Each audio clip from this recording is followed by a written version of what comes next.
to seal second place. Again, Hearts the visitors at Pittodrie. Watching for us was Liam McLeod. Derek McInnes hands former Carlisle and Wigan youngster Sam Cosgrove a surprise first start for the Dons as he tries to find a way to goal against a Hearts team. They failed to do that against this season. It's close to the Hearts team that beat Aberdeen at Tynecastle earlier in the month, save for the injured Godinho and Milinkovic. Teenager Ewan Henderson was a sub at Ibrox last week, but starts. Going to go back a couple of seasons to find a Hearts victory here. Abiola Dauda got the winner in May 2016 as Aberdeen look to continue this battle for second, and Graham Shinney draws a save out of John McLaughlin. He's been in decent goal scoring form recently, the Don skipper. Here's Scott McKenna, the PFA Young Player of the Year nominee. He's found Logan, clever, Mackay-Stephen, corner Aberdeen. Decent result for Mackay-Stephen that. He was surrounded by Hearts bodies. Really clever flick that by Logan. And it will be Niall McGinn to take. Up goes Cosgrove. O'Connor! And the man who scored Aberdeen's last goal against Hearts breaks the deadlock against the jammed Hearts for Aberdeen this season. Well, you've got to say, this is why Sam Cosgrove's in the team, nodding it down for O'Connor, who smashes it into the net, and that could be a big, big goal for Derek McInnes. It's been a good reaction to the Scottish Cup semi-final defeat from Aberdeen. Victory at Kilmarnock, 1-0 up here. As they look for a second, and McGinn came very close to finding it. Another good bit of goalkeeping by John McLaughlin, who Hearts will miss next season. Cowie. He's been ransacked there by McLean. Ball for Cosgrove.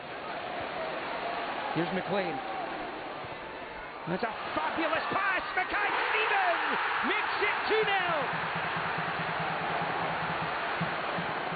2-0. Aberdeen looking good for the 3 points. 3 home games in succession. Hearts tonight, followed by Hibernian next Saturday, and then Rangers. Win all 3 of those, and second will probably be theirs.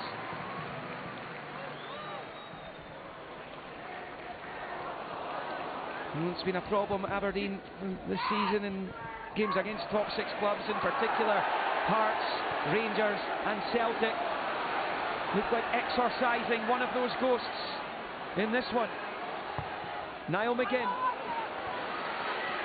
Logan will pick up the scraps here.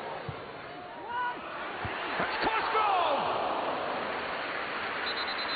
And another wonderful save by John McLaughlin, who's confirmed he will not be at Hearts next season. You have to wonder where now for Hearts this season. They will be finishing 6th, we know that. They have an Edinburgh derby to get up for in a week and a half's time. Here's Michael Smith. And Lafferty.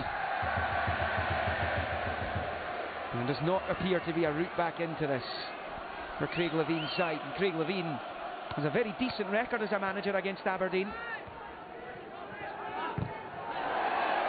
Well, that typifies Graham Shinney, that challenge. Here's McLean. And now Mackay-Stephen. Rooney was offside anyway. He wouldn't have counted. Well, Rooney's found himself on the bench quite a lot this season, looking to remind Derek McInnes he's still very much at the club. When you play against a team who want to defend in numbers and they have plenty of bodies in their own half, it's important that if they're going to defend deep, you play beyond them or you play around them, and I thought we got the balance of that absolutely spot on tonight. 2 very good goals, and I thoroughly deserve 3 points, which is an important 3 points at this stage of the season. Sloppy goals in our part, probably the reverse from the game a couple of weeks ago in the first half, that kill any momentum that we were trying to build, and Aberdeen probably done a professional job in the end. We need to look at ourselves, and in terms of their goals, they weren't good enough, but just how big an impact they have in a game, especially away from home against a team that's got a lot to play for. Another fantastic victory for Aberdeen. Michael, are we seeing enough form from them for a second place finish? Well, they're in the driving seat, and they've certainly turned it around since the semi-final. And they got off to a great start here. Poor play from Hearts though. Kyle Lafferty's dropped his man. Don Cowie needs to come in there rather than running away from goal. It was a bizarre goal to give away from Hearts defensively, and this was a really good goal from Aberdeen, wasn't it? Yeah, it really is. I mean, Kenny McLean, I think he's been outstanding since the turn of the year. The weighted pass here is just magnificent. A really clever run from Mackay Stephen and a lovely first-time finish. That's a brilliant goal. He just had, he had to, didn't have to break his stride. No, just pass it into the corner. Wonderful weighted pass, yeah. Old school, Graham Shinnie, left back.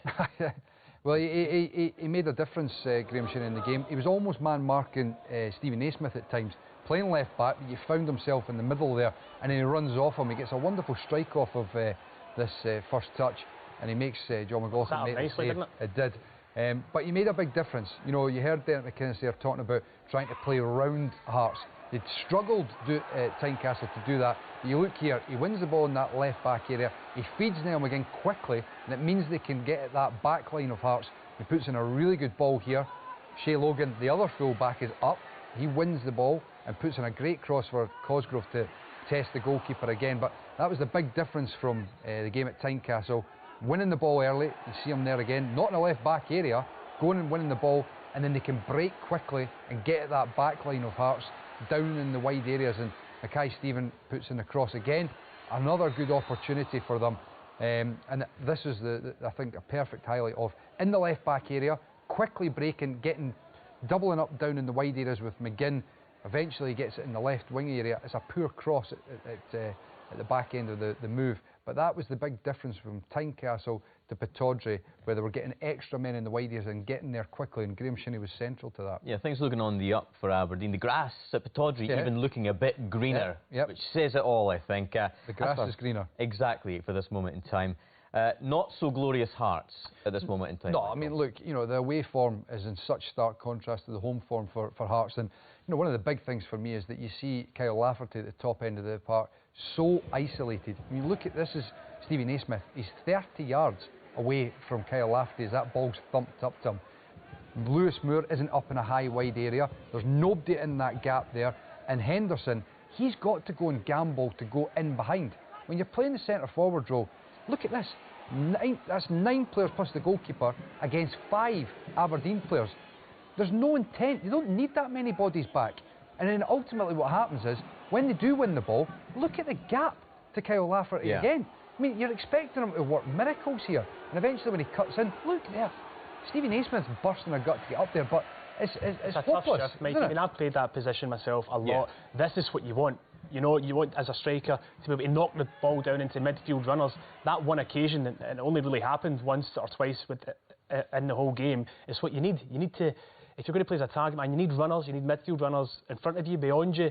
And there was a predictability for me about the way that Hearts were playing, and they weren't transferring the numbers from midfield up to support Kyle Lafferty quick enough. The thing is, if you're going to play like that longer style up to the striker, as Thomas says, it can be effective. It can. Might not be